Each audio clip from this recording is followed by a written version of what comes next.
أعوذ بالله من الشيطان الرجيم. بسم الله الرحمن الرحيم. إنا أوحينا إليك كما أوحينا إلى نوح والنبيين من بعده وأوحينا إلى إبراهيم وإسماعيل وإسحاق ويعقوب والأسباط وعيسى وأيوب ويونس وهارون وسليمان وآتينا داود زبورا ورسلا قد قصصناهم عليك من قبل ورسلا لم نقصصهم عليك وكلم الله موسى تكليما رسلا مبشرين ومنذرين لئلا يكون للناس على الله حجة بعد الرسل وكان الله عزيزا حكيما لكن الله يشهد بما أنزل إليك أنزله بعلمه والملائكة يشهدون وكفى بالله شهيدا إن الذين كفروا وصدوا عن سبيل الله قد ضلوا ضلالا بعيدا إن الذين كفروا وظلموا لم يكن الله ليغفر لهم ولا ليهديهم طريقا إلا طريق جهنم خالدين فيها أبدا وكان ذلك على الله يسيرا يا أيها الناس قد جاءكم الرسول بالحق من ربكم فآمنوا خيرا لكم وإن تكفروا فإن لله ما في السماوات والأرض وكان الله عليما حكيما يا أهل الكتاب لا تغلوا في دينكم ولا تقولوا على الله إلا الحق إنما المسيح عيسى ابن مريم رسول الله وكلمته ألقاها إلى مريم وروح منه فآمنوا بالله ورسله ولا تقولوا ثلاثة انتهوا خيرا لكم إنما الله إله واحد سبحانه أن يكون له ولد له ما في السماوات وما في الأرض وكفى بالله وكيلا إنا أوحينا إليك كما أوحينا إلى نوح Bu ayetin şan nuzulundan Hazreti Abdullah ibn Abbas radıyallahu anhu'dan rivayet oluyor. Abdullah ibn Abbas sahabetle Adi bin Zeyd diyen adam aytdı, bilemiz yok biz dedi şirepke Allah Taala Hazreti Musa'dan soň bir peygambere kaysı bir zat indiren bolsa onu bilemiz yok dediler. Düşündüňiz? Adi bin Zeyd diyen adam aytdı, bilemiz yok bizler dedi Allah Taala Hazreti Musa'dan soň kaysı bir beşere insana birge indiren Musa. Allah Subhanahu ve Taala onun cevabında mana şu ayeti indirdi. İnna awhayna ileyke kema awhayna ila Nuhin. Bişek biz vahyettik sana ey Muhammed sallallahu aleyhi ve sellem kema awhayna ila Nuhin hem çunaniki vahyettik Nuh aleyhisselama. Allah Subhanahu ve Taala Hazreti Nuh aleyhisselamın adı bilen bir yerde başladı. Näçin dese Nuh aleyhisselam beşerin atası bolýar. Çunaniki Adam aleyhisselam beşerin atası bolýardy. Hemçinin Allah Taala başga bir ayet-i kerimede aýtdy: "Ve cealna zurriyetehumul baqin." Ve aylandırdık biz şol Hazreti Nuh'un awlatlaryny, zurriyelerini baqi galýandyr. Ve ýene mana şol derste bir näçe peýgamberin ýady bolýar. Häli geler. Hemmesinden awwal Nuh aleyhisselamın zikrin Allah Taala bir yerde getirdi. Kema uhina ila Nuhin. Hem çunaniki vahyettik biz Nuh aleyhisselama dip. Bu jahatında Nuh aleyhisselam beşerin atası bolýardy. hem çunaniki Adam aleyhissalam beşerin atasıdı. Ondan sonra mesela Nuh aleyhissalam awwalin peygamber, şeriat verilen peygamberlerden awwalin peygamber. Ve yine hem Nuh aleyhissalam awwalin nezir ala şirk. Awwalu nezirin ala şirk. Şirku butparastlıktan awwalin korkudan Allah'ın birliğine davet veren şahsiyet. Ve kana atwalul enbiya'i tu umran. Yine hem Hazreti Nuh aleyhissalam tamamı peygamberlerin ömrü yüzünden uzunrağı. Hazreti Nuh aleyhissalamın mucizasının öz nefsinde aylandırıldı. Hazreti Nuh aleyhissalam 1450 yıl ömür gördüler. Başka peygamberlerin içinde bunca ömür gören yoktu. 1450 yaş ömür gördüler. Ondan sonra 1450 yaşın içinde büyücük dişi kaçman eken, büyücük saça ağarman eken, ve yine hem hiçbir kuvvetam gitman eken, ve yine hem Hazreti Nuh aleyhissalam şekilde hiçbir peygamber kavminin izavu teklifine sabır etman eken. Indi gollan şu vaxtlara fikir edip görün, bir adam qarrı verse saçları ağarıyor. Qarrı versen kuvvetler gidiyor. Hazreti Nuh aleyhissalamın mucizasını Allah Teala öz nefsinde koyuptur. 1450 yaşam büyücük deyişinem opmasa şolam ketteken bir mucize eken. 1450 yılın özünde büyücük dana sakalı saçından bir gılam ağarmasa şolam mucize eken. Ondan sonra bir adamın özünden kuvvet kemelmese, bir adam qarrı verdim kuvvetin gidiyor. 1450 yılın içinde hem kuvvetim berhal dursa olan mucize eken. Allah subhanahu ve taala diyor: İnna awhayna ileyke kema awhayna ila Nuhin. Bişek biz vahyettik sana ey Muhammed sallallahu aleyhi ve sellem, kema awhayna ila Nuhin, hem çunaniki vahyettik Nuh aleyhissalama ve nebiyine min ba'dihi, vahyettik peygamberlere şu Nuh aleyhissalamdan sonra ol İdris aleyhissalam, Hud aleyhissalam, Salih aleyhissalam, Şuayb aleyhissalam. Ve awhayna ila İbrahim ve İsmail ve İshaq ve Yaqub ve el-esbati, vahyettik İbrahim aleyhissalama, İsmail aleyhissalama, İshaq aleyhissalama, Yaqub aleyhissalama ve el-esbat, Yaqub aleyhissalamın ahtıkçılıklarına, ve İsa, ve vahyettik Hazreti İsa aleyhissalama. Bir yerde Allah subhanahu ve taala İsa aleyhissalamın özüne bir yankı peygamberlerden önde getirdi. Bir yerde taksis bile getirdi. Vel esbat onayet ve İsa. Vahyettik ve İbrahim aleyhissalama, İsmail aleyhissalama, İshak aleyhissalama, Yaqub aleyhissalama vel esbat onların ahtıkçılıklarına. Ve İsa, vahyettik İsa aleyhissalama dedi. Bir yerde İsa aleyhissalam taksis verdi Yahudlara red için. Yahudlar Hazreti İsa aleyhissalamın peygamberliğine bavar eden yoktular. Belki Hazreti İsa aleyhissalamı tevhid-u tahkir ediyordular. Yine mesela bu ayet-i kerimenin özünde ägalik var. Billerin peygamberimiz sallallahu aleyhi ve sellemin kadru mertebesi ulayken. Caydı ki Hazreti Muhammed sallallahu aleyhi ve sellemin zikrini başka peygamberlerin zikrinden hemmesini önde getirdi. İnna awhayna ileyke. Bijek vahyettik biz sana dedi. Ve Eyyub ve Yunus ve Harun ve Süleyman, vahyettik biz Eyyub aleyhissalama, Yunus aleyhissalama, Harun aleyhissalama, Süleyman aleyhissalama. Ana bu peygamberler Eyyub, Yunus, Harun, Süleyman, bunlar Yaqub aleyhissalamın neberelerinden bolýarken. Ve ateyna Davud'a zebura, ve berdik Davud aleyhissalama zeburne.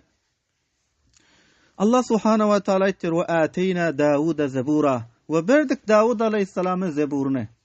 Şunu billen, zeburda ne mübareken? Fikir edin tulava ikram.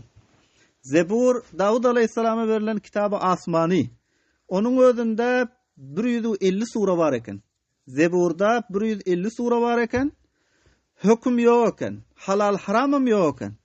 Belki Zeburda bazı atlar hikemu mevaiz. Yani onda hikmeti kelimeler var eken ve nasihatlar var eken. Ve yine hem Zeburda temcidu tahmid, Allah subhanahu ve taala'nın ketteligini beyan etmek, azmatını beyan etmek var eken. Yine bilen Allah subhanahu ve taala Hazreti Davud aleyhissalama şöyle bir husn saut ataydente waqtiki Hazrat Davud aleyhisselam Zebur okuyup başlasa İctema ileyhil insu vel cinnu vet tayru vel vuhuş. Hazreti Davud aleyhisselamın yanına insanlar, cinler, hatta depede havada uçan kuşlar ve kaçak hayvanatlar Hazreti Davud aleyhisselam Zebur okuyup billasında şunun kıraatına geliyordular. Sautunun yaxşılığı cihetli. Hazreti Davud aleyhisselam Allah Teala şöyle bir husn saut, yaxşı saut ataydan eken Davud aleyhisselam Zebur okuyup billah havanın yüzünde uçup yören kuşlar takka duruyor eken. Hazret Davud aleyhisselamın kıraatını işitmek için. Her kança kaçak mallar, insandan nüpret ettiğin kaçak vahşi canavarlar duruyor eken. Cem oluyor eken yanına. Cinler cem oluyor eken, insanlar cem oluyor eken. Davud aleyhisselama şöyle husn saut ataydılan eken. Son bellen rafiqler şeydi, billerin peygamberimizin eshablarını da şöyle husn saut ataydılar. Üseyd bin Hudayr radıyallahu anhu bir sahaba. Bir gece kaptalında maydacık çağa sambatı atam batı. Men diyor ayakta da Kur'an okuyup başladım diyor. Kur'an okuyup başlasam diyor attın ayakları depir dedik gidiyor diyor. Yanımdaki çağamı oğlum basamasın deyip diyorsan duruyorum diyor. Her vakti ki dursam atam berkarar duruyor diyor. Her vakti ki okuyup başlasam at yenem şöyle diyor. Son Peygamber aleyhisselama gurrun verseler, Peygamberimiz ayttılar, ikra ya İbn Huzayr. Ey Huzayr'ın oğlu okuyurlartın deyip Peygamberimiz şöyle deyildi. Ol, asmandan gelen perişteler ki sen Kur'an okuyup bilen, senin tilavetine eşitmek için asmandan inen perişteler ol deydiler. Kur'an bir yala kitabım däleken. Kur'an bir bunun avazy mawjud eken, sauty mawjud eken, manasy mawjud eken, harpy mawjud eken, cümleler mawjud eken. Ve ateyna Davud Zebura. Allah Subhanahu ve Teala aytıyor. Berdik Davud aleyhisselamın Zeburunu. Tefsir-i Kurtubi'de geliyor. Her peygamberi ki Kur'an'da zikredilen İbrahim aleyhisselamın evlatlarından eken tördüsünden başka İdris, Nuh, Lut, Hud, Salih aleyhisselam. Aşul 5 peygamberden başka peygamberler hem İbrahim aleyhisselam evlatlarından gelen eken. Tefsir Kurtubi'de İmam Kurtubi sayetler her peygamberi ki Kur'an'da zikredilen peygamberlerin tidadını ayttığı 27 deyip. Şoň üçinden hem mesela İbrahim aleyhisselamın evlatlarından eken sırf Hazreti İdris, Nuh aleyhisselam, Lut aleyhisselam, Hud aleyhisselam, Salih aleyhisselam. Ana şu 5'te İbrahim aleyhisselam evlatlarının daleken. Ondan sonra Araplardan 5 peygamber gelen eken. Araplardan peygamber gelmeyen eken, meğer 5 peygamber. Hazreti Hud aleyhisselam, Salih aleyhisselam, İsmail aleyhisselam, Şuayb aleyhisselam, Hazreti Muhammed sallallahu aleyhi ve sellem. Ana bu 5 peygamber Araplardan gelen eken. Araplara Arap deyip şu cihetinden at berdi. Arabiyette Araplardan başka adamlar tekellim edip bilen yoktu. Şu cihetten Araplara Arap dilde, Arabi lügatta öğlerinden başka adam tekellim edip bilen yoktu. Şunun için onlara Arap dildi. Ve rusulan kat kasasnahum aleyke min kavl. Vahyettik peygamberleriyle, yani uzattık peygamberlerine. Kat kasasnahum aleyke min kavl. Tahqiq kıssa ettik şuna sana min kavlmundan uvval. Şu suradan uvval. Ya mesela derhaldan uvval ma kavlda zikr oldu. Ve rusulan lem naqsushum aleyke. Ve peygamberlerine uzattık kıssa etmedik on sana. Yani Kur'an-ı Azimüşşan'da peygamberlerden 27 peygamberin yadı vardı. Allah Teala etti. Ve rusulan lem naqsushum aleyke. Ve peygamberlerine uzattık kıssa etmedik on sana. Hadis-i şerifte geliyor, Resullerin sanı 313 eken. Peygamberlerin sanı olsa 124.000 peygamber. Tefsir-i Kurtubi'de Hazreti Ebu Zer Gaffari radıyallahu anhu'dan rivayet bulup geliyor. Ebu Zer sahabat diyor, ayttım diyor. Ya Resulullah, kem kânetil enbiya ve kem kânel mursalun. Kançadır ey Allah'ın peygamberi, peygamberlerin sanı kança ve Resullerin sanı kança deyip peygamberimiz sordum diyorlar. قال كانت الأنبياء 124,000 نبي. Peygamberimiz ayttılar, peygamberlerin sanı 124.000 peygamber ve kanal mursalun 313. Yani 313 eken. Resul. Resul diyen ol peygamberi ki ona kitabın berilen, şeriatın berilen, ona Resul diyiliyor. Nebi deyip basa şeriat berilen, kitap verilmedi. Yani hem kitap berilen hem şeriat berilen ol sanıp ol peygamberlen 310 eken. Emma şeriat berilen, kitap verilmedi. Olur. Osa birleki 24 min. Ve kellemallahu Musa teklima ve tekellimet Allah Teala Musa aleyhisselamın teklime tekellim etmekliğini rusulan Allah Teala etiyor. Uzattık bu peygamber edip rusulan kanca peygamberlerini mubeşşirine ve munzirine hoş haberlik vergüçi ve munzirin korkuzguçi Allah Teala etiyor rusulan uzattık peygamberlerini mubeşşirin hoş haberlik vergüçi merdimleri Allah'ın itaatini ettiyon peygamberin itaatini ettiyon hoş haberlik veriyon cennete ve munzirin korkuzguçi Allah'ın itaatini etmiyon peygamberinin itaatini etmiyon korkuzuyon duzak bilen li alla yakuna lin nasi alallahi hujjatun takib olmaz yanak merdimlere Allah Teala'nın üstüne hujjat ba'dur rusul peygamberler gelenden soň yani merdimi aytmaz yani ey Allah bizlerin içimizde bir peygamber uzatmadın bizlere bir kitap vermedin bizlere bir dini şeriat yetiriyon yoktu dip aytmaz yanak Allah Teala peygamberler uzattı. Hemçinin Allah Teala başka bir ayet-i kerimede aytıyor: "Ve ma kunna muazzibina hatta neb'asa rasula." Bolmadık biz azap veriyon hatta peygamberi tutunýança. Şerde Tulabay Kiram bilen bir uzun hadis gelipdir. Fikir edin. Bu hadise kalam zer bilen yazar yanak bir hadis. Kurban bolsun sahabalaryň ihlasına, kurban bolsun sahabalaryň peygamberimizden sonra ummata yetirip giden ahadislerine Hazreti Ebu Zer radıyallahu anhu Hazreti Ebu Zer bu zahid sahabalardan eken terki dünya eden 24 saat yeryanak zadından başka zadın sadaka etiyokun.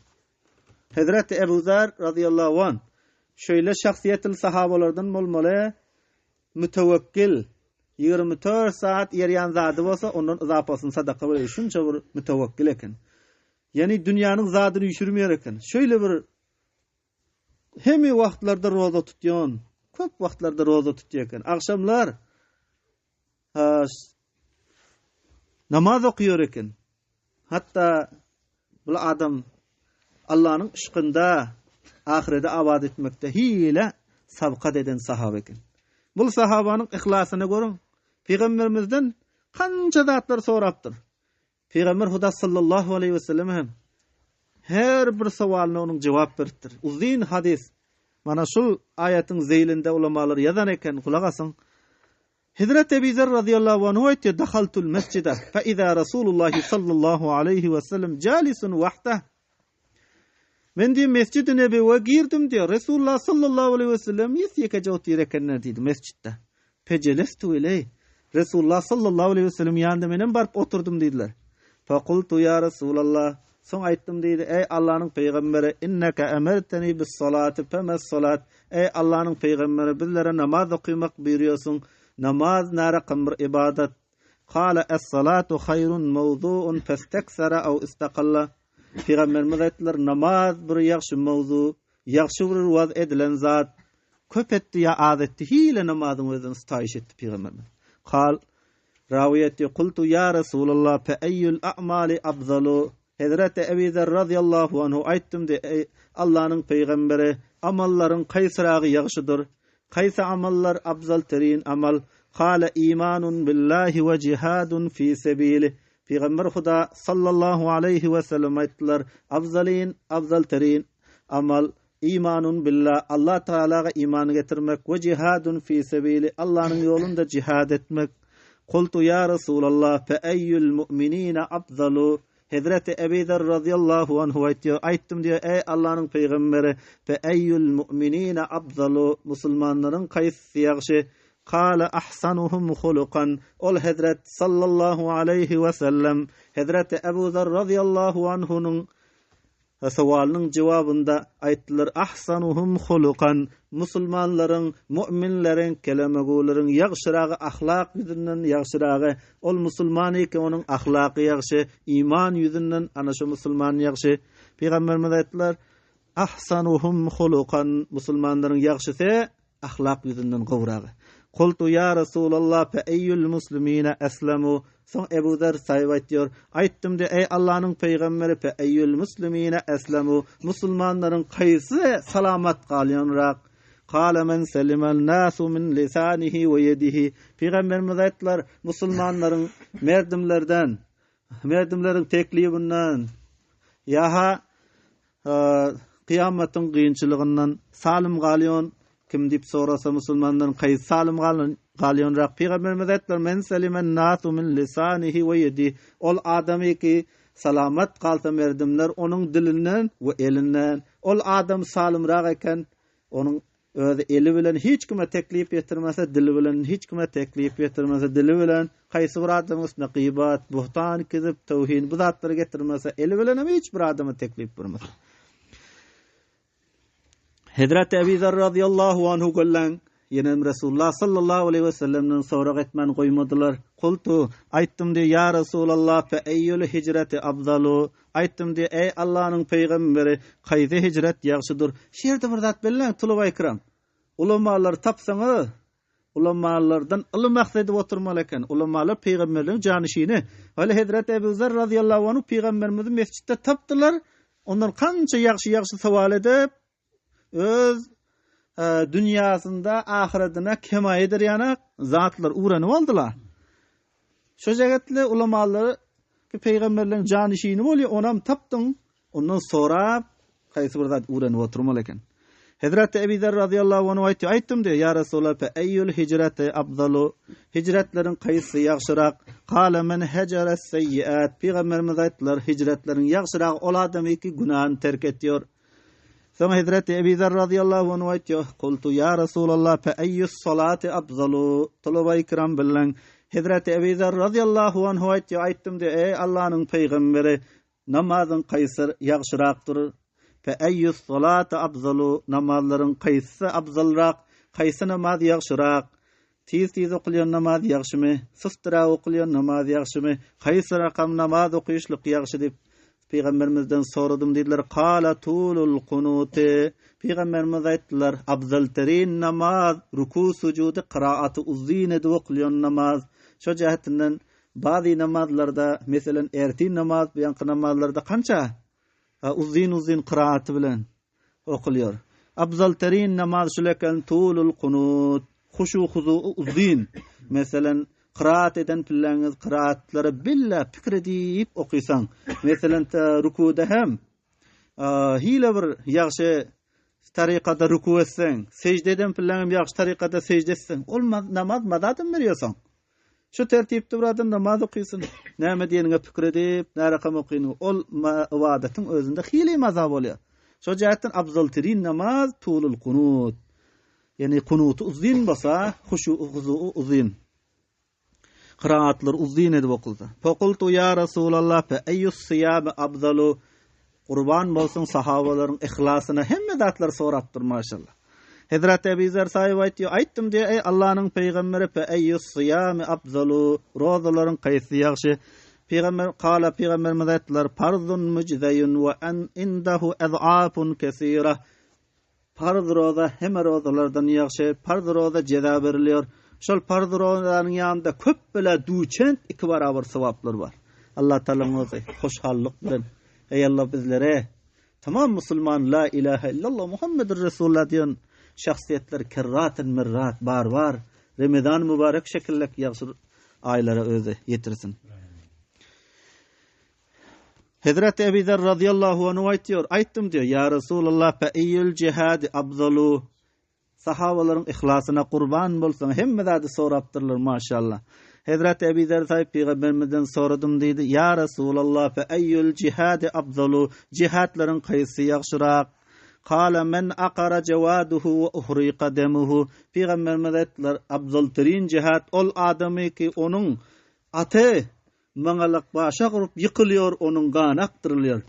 Ol abzalyn terin jihad eken kafiriň üstüne eline naýzany kıljam alyp aty çapdyryp 100 milde 100 raftarda baryp kafiriň üstüne hemledip ol halatda ki sen atyň üstünden ýykylýarsyň, o ganyň aktyrylýar. Yani mukbilen gayra mudbir kafiriň üstüne kılıç alyp sala alyp hemleden halatynda Şu tayda şehadet sana nasip bolsa afzal terin cihat şol eken. Men aqara jawaduhu wa uhriqa damu ol adami ki onun atı yıkılsa her kançı yağşı atı yıkılsa çapak atı ve uhriqa damu onun qanı aqtırılsa kafirleri hemleden halatda oluyor. Qultu ya Resulallah fe eyyur riqab afdalu sahidrat Ebi Zeraytir aytdım diyor. Ey Allah'ın peygamberi fe eyyur riqab afdalu gerden azad etmekliň qaýsy ýagşy qaýsy rakam kullu azad etmek ýagşy diýip soradym diyor. Qala aglaha thamanan wa anfusuha inda ahliha. Peygamberimiz aytdylar, kıymet yüzünden gummatragy ähliniň ýanynda ýagşyragy. O rakam kul azad etmek ýagşy eken, kıymeti köp bolsa we ählamun ýagşy görýänmasa. Qultu ya Resulallah fe eyyus sadaqati afzalu. Hazrat Ebi Zer sahabati aytdım diye ey Allah'ın peygamberi sadakaların qaýsy ýagşy? Qala juhdun min muqlin ve sirrun ila faqir. Peygamberimizden soradym diýdiler, ey Allah'ın peygamberi sadakaların içinde qaýsy sadaka ýagşy? Peygamberimiz aýtdylar, endek zat bilen köýüş etmek we fakiri hoş etmek. Afzal terin sadaka şol eken. Bir fakiriň özüne ýöregi hoş boljak 10 rupiýajyk bilen. Bir fakirin ýöregi hoş boljak 20 rupiýajyk bilen. Bir ýene her kança öz köýüşiň bilen azajyk mal harj etmek, şonuň bilen bir fakiri hoş etmek afzal terin sadaka eken. Bir fakir şeýerde bilen fakir hoş bolar, ýani fakir niýlerde tapylar? Onu şu medreselerden aktarylsa tapylar. Medresede okuyan tulabalar. Hawa. Kança bir hemme zat gaýgy bolýar okuyan molla beça. Tulabalara kalam, defter, kitap, hepde harjy. Hawa. Belli. Şu jahatynyň bir adam medrese sadaka etýär bilen afzal terin sadaka eken. Qultu ya Resulallah fe ayyu ayatin ma unzila aleyke azamu. Aytdım diye ey Allah'ın peygamberi qaýsy ayeti ki size indirildi ketdi ayet. Wellen sahabalar her zady sorapdyrlar. Hazrat Ebi Zer sahaba aýtýar, peygamberimizden soradym diýdiler. Ya Resulallah fe ayyu ayatin ma unzila aleyke azamu. Qaýsy ayet ol zady ki size indirildi ketdi ayet. Qala ayatul kursi. Hemme ayetlerden Kur'an-ı Azimüşşan'ın içindeki ayetlerden hemmesinden ketdi ayet ayatul kursi eken. Qultu ya Resulallah kemil enbiya'u. Aytdım de ey Allah'ın peygamberlerin tidady kança? Qala mi'atu elfin ve erba'atun ve işrine elfen. Peygamberimiz aytdylar 1,24,000. Qultu ya Resulallah kemur rusulu min zalik. Aytdım de ey Allah'ın peygamberi onun resullar kança? Qala 313 cemmun gafirun kesirun tayyibun. 313 peygamber cemmi gafir köp pakize. Aytdım diyor femen kana awwaluhum şol peygamberlerin içinde awwalin peygamber kim? Qala Adam. Peygamberimiz aytdılar awwalin peygamber Adam aleyhissalam. Qultu enebiyyun mursal. Aya Adam aleyhissalam bir peygamberi ki resul edildiler. Qala na'am peygamberimiz aytdylar huwa halaqahullahu biyadihi ve nafakha fihi min ruhihi ve sawwahu qabilan. Allah Taala Adam aleyhissalam öz eli bilen, yani öz kudreti bilen, öz peyda etdi. Onun özüne Allah Taala öz ruhunun ruh püfledi. Adam aleyhissalamy endamlaryny hılkatyny barabar etdi. Sümme qala ya Ebu Zer. Son peygamberimiz aytdy, ey Ebu Zer, erba'atun suryaniyun. 4 peygamber bolsa Süryani dilde gepleýän eken. Adam aleyhissalam, Şiis aleyhissalam, Hunuh aleyhissalam, ol İdris bolýardy. İdris aleyhissalam ady Hunuh eken. Mellen awwal men hatta bi qalamin. Şiýerde belek awwalin dünýäde hatçydan adam kim kalam bilen diýse belek goň ýadyňyza düşdün. Hazrat İdris aleyhissalam eken. Awwal men hatta bi qalamin. Qalam bilen awwalin hat biten şahsiýet dünýäde Hazrat İdris aleyhissalam eken. Hazrat Nuh aleyhissalam diýdiler. Tördesi bolsa Araplardan diýdiler. Hazrat Hud aleyhissalam, Şuayb aleyhissalam, Salih aleyhissalam, İbn-i Nebiyyü kasın peygamberiniz ya Ebu Zer diýdiler. Awwalu enbiya bani İsrail Musa. Bani İsraillerin peygamberlerinin içinde awwaly Hazrat Musa ken ahiruhum İsa. Ahirkisi Hazrat İsa. Ve awwalu rusul Adam. Peygamberlerin awwalkisi Adam aleyhissalam ve ahiruhum Muhammed. Ahirkisi Hazrat Muhammed. Qultu ya Resulallah. Hazreti Ebu Zer aytıyor. Aytdım diyor ya Resulallah. Kem kitabın enzelallah. Kança kitap Allah Teala indirdi? Qala 100 kitabın ve 4 kutubun. 104 kitabı indirdi dedi. enzelallahu ala Şisa 50 sahifa. Allah Teala Hazret Şisa aleyhisselam 50 sahife indirdi. Ve ala Hunuk 30 sahife. Hazret İdris aleyhisselamın adeten Hunuk 30 sahifa. Ve ala İbrahim 10 sahaib. Hazret İbrahim aleyhisselam 10 sahifa. Ve enzele ala Musa min qabl Tevrat 10 sahaib. Hazret Musa aleyhisselama Tevrat verilmezden 10 sahife indirken.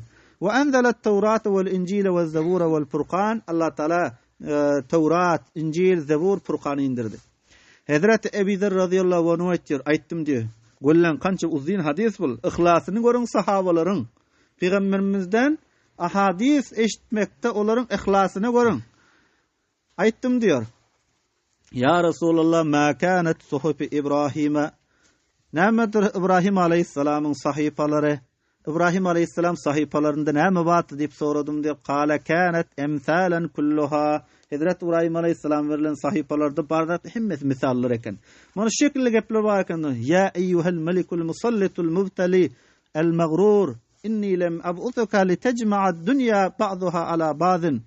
Allah Teala İbrahim aleyhisselam'a verilen sahifalarda mana şu gepler bakın. Ey musallit, padişah, mübtela, mağrur. Bir şek men seni uzatmadım ta ki sen dünyayı üşürsen. Bazısının üstüne. Walakinni ba'astuka la terudda anni davetel mazlum. Walakin men seni uzattım dedi ta ki qaytarsan menden mazlumun duasını. Fe inni la erudduha walaw kanat min kafirin. Allah Teala aytdı. Men mazlumun duasını qaytarmayın egerçi kafirden olmasa. Bir kafir mazlum bolsa dua etse şoň duasyny hem qaytarmayın dedi. Sözattan ittaqi davetel mazlum. Beters ez ahi mazluman hengame dua kerden dit Şeyh Sadi savat diyor. Mazlumun duasından gorkdy o wagtki dua edasa icabet bahr istiqbal miyayet dedi. Allah Taala'nın kabuliyetine bakıyor diyor. Ve yine hem mesela İbrahim aleyhisselam sahifalarında misallar var eken. Mana şöyle misallar var eken. Akıl adamın özüne bir neçe saatler oluyor eken, vakitler oluyor eken. Saatun yunaci Rabbah. Bir saatin özünde Perverdigar bile münacat etse. Bir adam Rabbi bile kaçın münacat ediyor. Namaz okuysanız Rabb bilen münacat bolu. Elhamdülillahi Rabbil alemin. Öyle. Tamamı tarif Allah için 18 muallimin terbiyet ediyor. Mesela Allahu Ekber, Allah hemeden kette. Allah Teala bile münacat edilen vakt namaz boluyor şecaatda namazı. Her kanca kıstanman, sallap, şovku zok bilen okuysan, ana şu saat eken Allah Teala bile münacat ediliyor. Ve saaten yuhasabu fiha nefse, bir saati ki ondan insan öz nefsinin hesab olsa. Aytdik mi şunu tez gündoğundan son. Şunun demerdim gıyvatını ettim mi dem yok mu? Kaysi birini söktüm mü yok mu? Son özünden yatmazdın ol hesab ol dedir. Ve saaten yufekkiru fi sun'illah. Bir saatimiz Allah Taala'nın pida eden zatlarını fikret. O bu ketteken mahluku golle asman bir sütün dur. Kette dağlara qarak bir sütün dur. Bir direk dur kette dağlar. Kette deryalar. Ana bu zatlara fikrettir. Ve saaten yahlu fiha li hajatihi min el met'am vel meşrab. Bir saatimiz şunda öz iyimi için hali bol. Yine aytdılar ki İbrahim aleyhisselam'a verilen sahifada şu gep bar eken, akıl adama lazım ki öz zamanasını görse, öz şanına baksa, dilini saklasa, bir adamın kelamı yaxşı bolsa amalından gepi kim gepler dipdirler. Ve gerem yaxşı zatlardan. Hazreti Ebu Zer radıyallahu anhu aytdım di ya Resulullah fema kanat suhufu Musa. Ana şüphilek aytılan gepler suhufu İbrahim'de bar gepler eken. Son soradım diye ey Allah'ın peygamberi suhufi Musa aleyhisselam'a verilen sahifalardan näme batı? Qala peygamberimiz aytlar kanat ibaran kulluha. Hazreti Musa aleyhisselama Tevrat verilmezden evvel verilen sahifalarda ibratlar var eken. İbrat diyen insan faydaların yani, ibrat alırın yani. Şiirde bir gurrun açtım. Mana acibtu limen aykana bil maut thumma huwa yaprahu. Mana şöyle gepler var eken. Acep ettim men ol adamdan ilk ölümü yakin et diyor. Ölümü yakin etip bolbum hoş bolýar. Mesdu mustagrak gulbem ýeri. Billerin zindeligimiz, ýaşaýyşymyz gösbendi bolan şu wagt. Gösbendi närakam? Bir goýunyň sürüsünden betjigini alyp gaýsa, ha billen içimizden birini tutup akydadymyň kassap diýip hiç gaýsy aglanam ýok. Öz otu bilen, suw bilen bolýar. Emma bolmasa şu pillasında qassap soymak için bir goyunu hepekten, sürden, alqaydan pilla bayat biyanqı goyunlar ibrat alıp ağlasa. Näçin? Bir gün on soyduma goş tökönse ertesi yanının birini soyarım. Soyar mı soymaz? Şol biyanqyn soyduma biyanqyrda ruun geljege. Bayat bilse de ibrat diýip şuňa aýtýar. Bir adam ki görýärsiň cenazasy ilan bolýar. Şu pilla aýt. Şul ilanlar men üstümden bir gün geler. Şu jähetini sen ölümü yad etsen insan takwa bolmaklygyna, hop Huda ýüregiňe geçmesine baýys bolýar. Şöyle gepler Sohbi İbrahim Musa'da var eken. Ol adam ki acep ettim diye ol adam ki ölüme yakin etýär, bazym hoş bolýar. Son şöyle gepem var eken, "Wa acibtu limen yara dunya wa taqabbaluha bi ahliha." Acep ettim ol adam ki dünýäni pany görýärdi, ýene-dem dünýä gyzykýar. Onam gen görýänek diýdiler. Ýene şu dünýä itminan etýär. Soňa etýär, "Wa acibtu limen ayqana bil hisab gadan thumma huwa la ya'mal." Acep ettim men ol adamy ki hisaba yakin etýär, erte kıyametden Allah'ın aldı hisap almaly diýip aýtýar da, "Summa huwa la ya'mal." Ondan soň iş eden ýok. Ahirette paýda berýän. Ana Sohbi Musa'da var gepler şuleken. Qala Ya Resulallah fehel fi eydina şey'un mimma kana fi eydi İbrahim ve Musa. Hazrat Ebi Zer radıyallahu anhu aýtdym di, ey Allah'ın peygamberi aya bam bilen ellemizde şey'i Kur'anymızda şey'i bamy İbrahim aleyhissalamy berilen sahipada Musa aleyhissalamy berilen sahipada bolsa we ol da dik Allah taala size indirdi. Iqra ya Ebi Zer.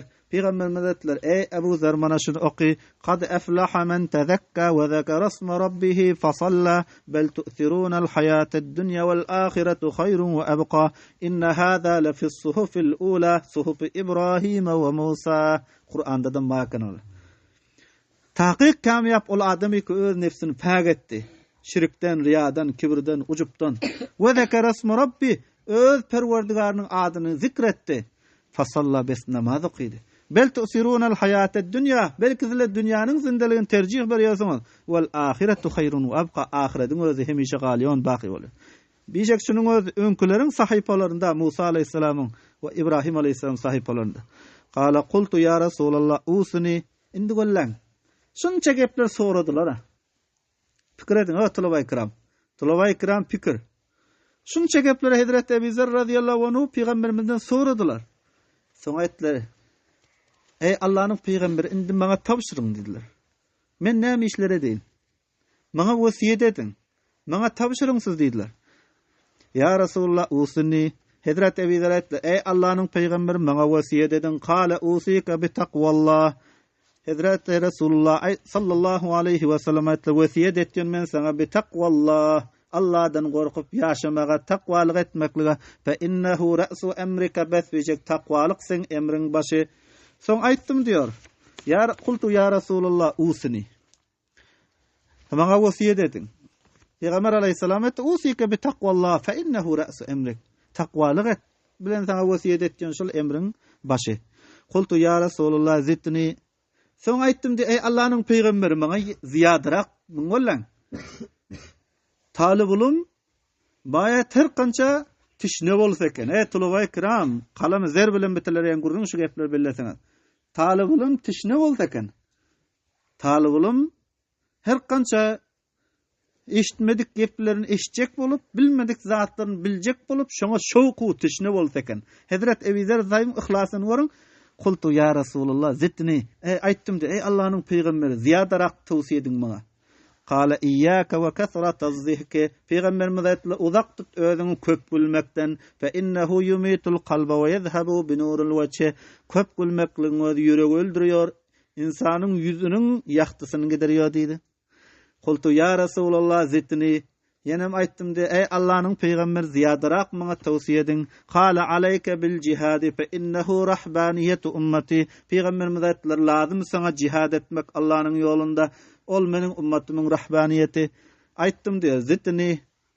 Qala aleyke bis samti illa min hayrin. Lazym saňa ümsüm oturmak meger hayr işleri. Fe innehu matradatan liş-şeytani we awnun laka ala emri dinik. Ümsüm otursaň şeytanym haýdyr. Şeytan ýanyňdan gitýär ümsüm otursaň. O kömek bolýar sana diniň emrinde. Şu jahatdan ümsüm otursaň gıybatam etmesin, ümsümce oturasın. Feriştelerim seni bitmekten aram otura. Kultu zidni aytdım diye ey Allah'ın peygamberi ziyadarak bana tavsiye edin. Unzur ila men huwa tahtaka ve la tanzur ila men huwa fawqak. Qara diýdi özüňden aşağıda adamlara qara. Özüňden ýokarka qarama.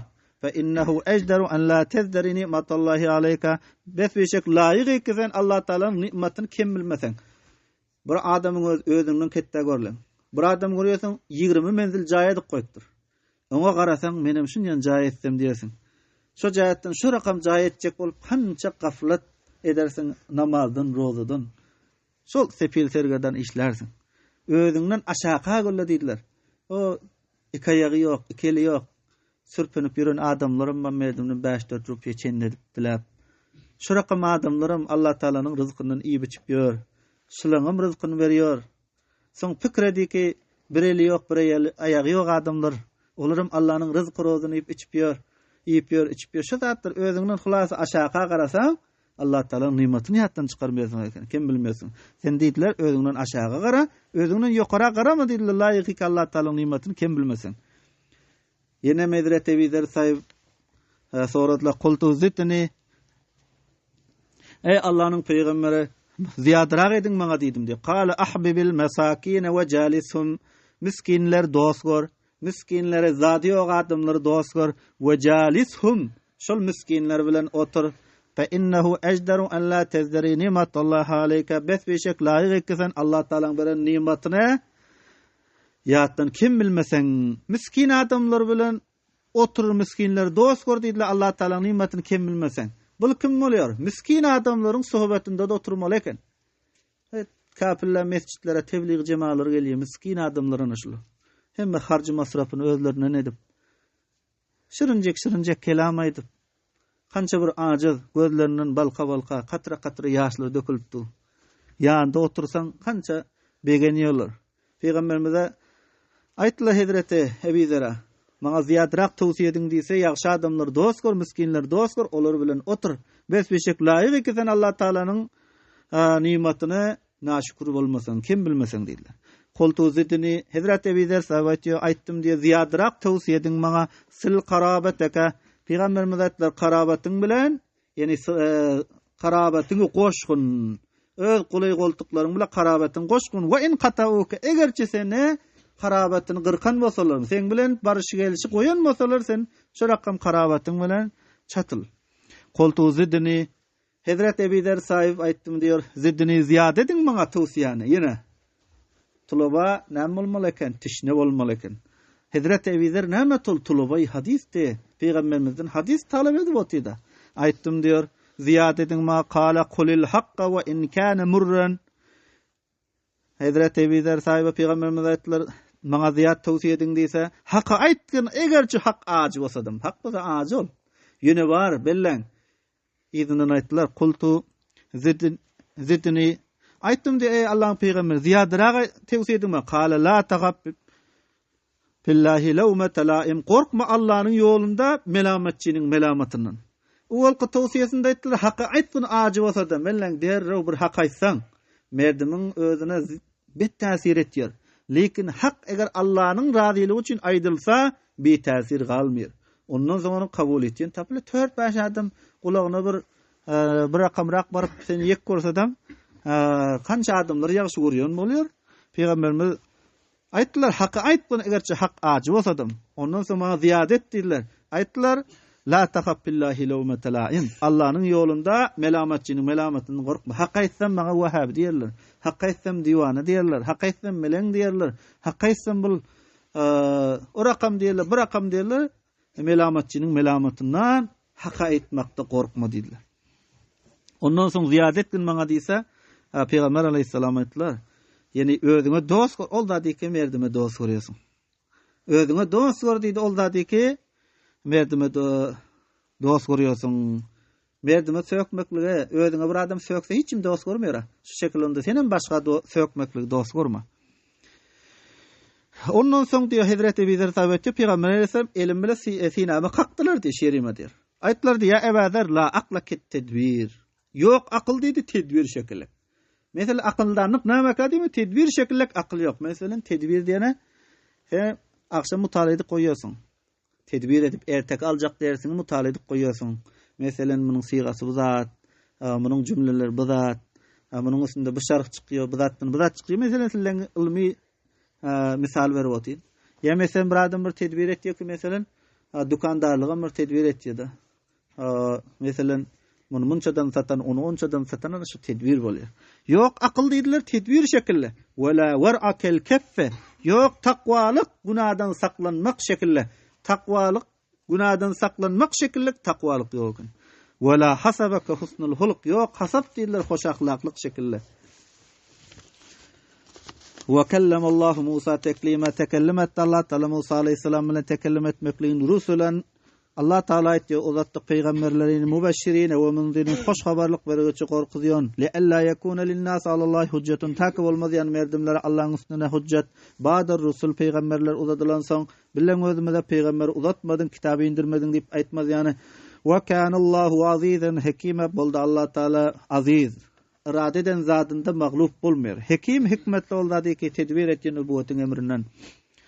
Lakin Allahu yeşhadu bima enzela ileyk. Lakin Allah Taala gowallyk berýär senin peygamberliğine. Ol zat bilen ki indirdi sen Allah Taala Kur'an'dan enzelahu bi ilmihi. Nazil etdi Allah Taala şu Kur'an'ı öz ilmi hasy bilen vel malaiketu yeşhadun ve perişteler hem şahitlik berýärler senin peygamberliğine. Ve kafa billahi şehida ve bes Allah Taala gowallyk ýüzünden sana nübüwetine Allah Taala'dan başgaryň şehadetine ihtiyacım yok. Allah Taala sen peygamber dip şahit berse başgaryň şehadetine sen ihtiyacım yok gerçi. Muanatlar, kafirler, münafıklar peygamberimizin nübüwetine red etse de. Hanamcı ve kafa billahi şehida. Bes Allah Taala'nın şahitlik ýüzünden senin nübüwetine. İnnellezîne kafaru ve saddu beşek ol adamlar ki kafir boldular ve saddu qaytardylar başgany ansabilillah Allah'ın yolundan imandan kad zallu tahqiq gumra boldular hak yoldan zalalım baida gumra bolmak uzak innellezîne kafaru ve zalamu beşek ol adamlar kafir boldular öz nefslerine zulmetler lem yekunullahu liyaghfira lahum ve la liyahdiyahum bolmadı Allah Taala tak olar mağfiret etse ve onları gönderse tariqan yoluga ahirette illa tariqa cehennem meger Allah Taala olar göndürýär dozakyň ýoluna halidine fiha ebede hem şirk bolan halatda şu dozakda ve kana zalika alallahi yesira boldu şonuň Allah Taala'nın özüne asan ya eyyuhan nasu qad jaakumur rasul ondan soň Allah Taala merdimlerinde peygamberimizi käppi insaniyete peygamber edip uzadanyny mana bu aýadan hitap etýär. Ya eyyuhan nasu qad jaakumur rasul ey merdimler taqiq geldi sizlere peygamber Hazrat Muhammed sallallahu aleyhi ve sellem bil haqqi haq bilen Kur'an bilen din haq bilen min rabbikum perwerdigaryňyz tarapdan fa aminu bes iman ekkelingler şol Muhammed sallallahu aleyhi ve selleme hayran lakum sizlere ýagşy bolar we in takburu eger kafir bolsaňyz Allah Taala sizlerden gany sizlerin namazyňyzda, rozaňyzda, ibadetiňizde işlädiň ihtiýaç ýok diýer kafir bolsaňyzlar. Fe inna lillahi ma fis semawati wal ard. Besbejek Allah Taala üçin ol dadyk asmanlarda we ýerde we kanallahu aliman hakima boldy Allah Taala alim bilýän. Kim iman ekli, kim iman ekilmeýän Allah bilip duran. Hakim hikmetli. Yani ceza vermekde beraber bolmaýar. Yani itaata ýaxşy ceza berýär. Masiyete ona hatar ceza berýär. Ya ahlul kitab la taghlu fi dinikum ey ahli kitap gulu etmeňler dininizde indi bilen ifratu tefrit peygamberlerin hakynda küfür eken tefrit diýen masa bara bir zady haddan izapa kemeltmeklik aýtýar ifrat diýen masa haddan ziyada haddan tejawüz etmeklik aýtýar meselen bir korkak adam bolsa pehlewan diýsen bir korkak adama pelwan diýsen ifrat boldy haddan ötdüň bir hemmani bağlap ýürün ketde pelwana aýtsaň hey büzdül diýseň de kim jur'at büzdül diýseň ol teprit boldy näme ol adam hemmeni bağlap ýösen oňa aýtdyň büzdül diýdiň de ana ol teprit bolýar teprit diýen haddyny zapy kemeltmeklik aýtýar ifrat diýip haddyny zapy ziyada ötmeklik aýtýar Allah Taala aýtdy ey ahli kitap Yahudy nasaralara aýtýar sizler dininiz barada gulu etmeň Yahudlar İsa aleyhisselamın barasında kulu ettiler. Hazreti Meryem'e tevhin ettiler ki Hazreti İsa'nı el-iyadu billah estağfurullah zinadan doğdu diyor. Nasaralar kulu ettiler. Hazreti İsa aleyhisselamın barasında ayttılar ki onu Huday tuttular. Hudaý üç diýdiler. Hazrat İsa onun inesi ketdi Hudaý diýdiler. Yahudlar bolsa İsa aleyhissalam arasynda guluw etdiler ki inesine Hazrat Meryem'e töhme durdular. Nasaralar guluw etdiler ki onu Hudaý tutdular. Peygamberlerin hakkında ifrat tefrit küfür eken. Allah aytıyor: "Ya ehlel kitab la taglu fi dinikum." Ey ehli kitap, guluw etmeň dininizde. "Ve la taqulu alallahi illal haqqa." Ve aytmaňlar Allah'ın üstüne meger hak, yani Allah'ını paklanlar şirkten ve sahibeden evlattan. İnnemel Mesih İsa ibn Meryem Resulullah. Bişek Mesih İsa ibn Meryem Resulullah Allah'ın peygamberidir ve kelimetuhu ve şu Allah'ın kelimesidir. Yani Allah Teala'nın kun diyen kowlunun eseri. Allah'ın kelimesi diyen Allah Teala kun diýse peyekun bolýar. Allah Teala bir zat irade etse näme diýer o? Kun diýär. Hemçinden mahdum olamaydy. Kaf nunundan berpa boldy bu dünýä. Kaf nun näme bolýar? Jemmese kun bolýar. Bol diýse Allah bolýar. Hazrat İsa aleyhissalam şu Allah Teala'nın kun diyen kowlunun eseri eken. Yani kun diýdiňe bi ata bir insan bolup durdy. Elqaha ila Meryem'e, taşlady şu Hazrat İsa aleyhissalamyň ruhuny Meryem'e. Ve ruhum minhu, Hazrat İsa ruhdur şu Allah subhanahu wa ta'aladan sadır bolun. Fe aminu billah, bes iman getirinler Allah Teala'ga ve rusulihi, ve iman getirin onun peygamberlerine. Ve la taqulu thalatha, ve aytmaňlar Hudaý üç diýip Allah, Hazreti İsa, Hazreti Meryem diýip aytmaň. Hemçinin Allah Teala başga bir ayet aýtýar: "E ente qulta lin-nasi ittahizuni ve ummi ilahina min dunillah." Aya aýtdyň sen merdimlere mene we inemi Hudaý tutun, Allah'ny goýup. Hazreti İsa aleyhissalam näme diýdi? "Inni Abdullah atani'l kitab ve cealini nebiyyen." Allah'ın bendesi, men Allah Teala peygamber edip uzatdy diýdi. "Ve la taqulu thalatha." Hudaý üç diýip aýtma. "Intahu hayran lakum." Saklanyňlar Hudaý üç diýmekden. Hayran lakum, sizleriň hakyňyzda hayır bolar. Ve ýene hem getiriňler öýle işi ki sizlere hayır. "Innamallahu ilahun wahid." Bişek Allah'ın özü birdir. "Innamallahu ilahun wahid." Bişek Allah birdir. Şiirde Mesnevi Şerif'te "Innamallahu ilahun wahid" şuna bir ýaşy şiir etipdir eken. "Lem yelit lem yuladast u azqidam nefeder darat neferden duam." Wallan lem yelit lem yuladast u azqidam. Lem yelit lem yuladtur Allah azqidam qadimnan. Nefeder darat neferden duam. Ne Allah Teala'nın atası var, ne perdendi var, ne amnen ata dogunu var, hiç zat yok.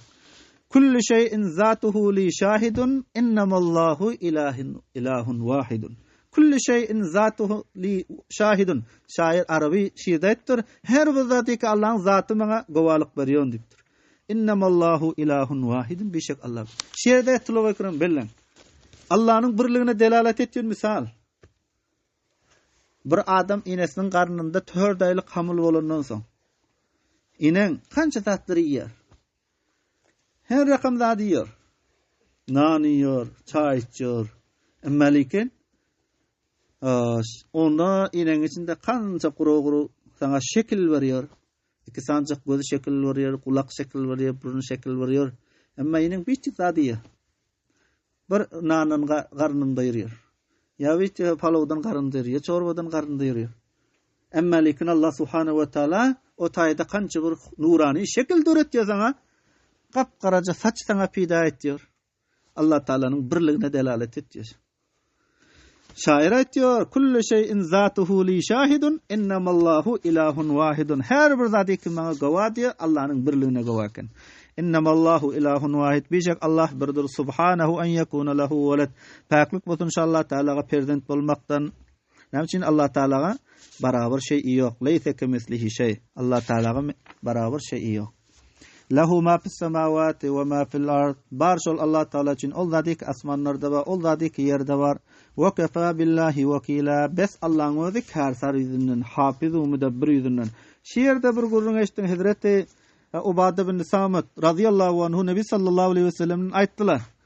Rivayet edip Peygamberimiz aýtdylar: "Men şahide en la ilaha illallah."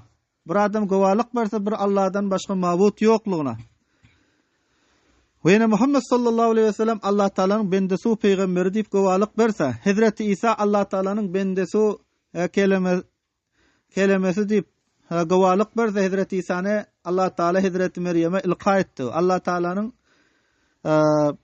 tarapyna Hazreti İsa aleyhissalam ona ruh berildi diýip şu zatlary gowalyk berse, cennet hak, duzak hak diýip gowalyk berse, edhalahullahu min abwabil cennet semaniyeti min ayyiha şa'a. Dahil etdi şu adam Allah Taala cennetin 8 ýeşiginden kaýsynyň hallasa, kaýsy ala ma kana min al-amal kaýsy amalda bolsadyr. Peygamberimiz aytdy, bir adam gowalyk berse, bir Allahdan başga mabut yok, Allah'ın bir özü var, ona şirik yok, şerik yok. Muhammed sallallahu aleyhi ve sellem Allah Teala'nın bendesi, peygamberi deyse, şuna gowalyk berse, üçlenji Hazreti İsa aleyhisselam Allah Teala'nın bendesi, peygamberi o kelimesi taşladı şuna Allah Teala Hazreti Meryem'e, Hazreti İsa Allah Teala'nın taraftan ona ruh berildi deyse. Törtlenji cennet hak diýip akidetse, gowalyk berse, duzak hak diýip gowalyk berse, Allah Teala şol adamy cennetin 8 ýeşiginiň hallanyň dahil bolayın diýse ertýär eken kaýsy amalda bolsa wa kafa billahi wakila bes Allah'ın özü kärsa diýdim.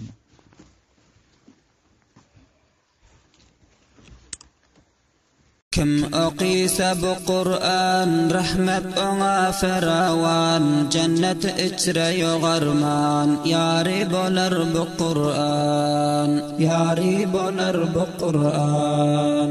Kim oqisa bu Qur'an rahmat ona farawan cennet içre yogarman yari bolar bu Qur'an yari bolar bu Qur'an. Qur'an tangri